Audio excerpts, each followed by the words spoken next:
Hello गाई, चला मग आता 14 एप्रिलची तयारी करायची आहे आपल्याला. तर नवीन कपडे घ्यायचे आहेत निशूला आणि मला पण. तर हा ब्लॉग निशूच्या कपड्याचा आहे. याच्यामध्ये तुम्ही बघू शकता माझ्या निशूला. तर निशू आता ड्रेसच्या शॉपमध्ये आलेला आहे. त्याला कोणता ड्रेस आवडतो तर तुम्ही बघू शकता आता तो कोणता ड्रेस चूज करते. तर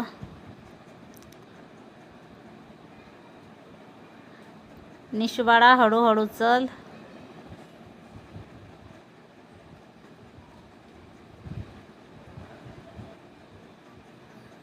तर तुम्ही बघू शकता आता निशूने व्हाईट कलरचा ड्रेस जो आहे तो चूज केलेला आहे. त्याला तो खूप आवडलेला आहे आणि तो काढतसुद्धा नव्हता. हा त्याच्या मापाचा ड्रेस आहे, आगातून काढतसुद्धा नव्हता. याचा लुक तुम्हाला 14 एप्रिलच्या दिवशी मी दाखवणार आहे दुसऱ्या ब्लॉगमध्ये. हा ब्लॉगमध्ये फक्त निशूने कपडे कोणते चूज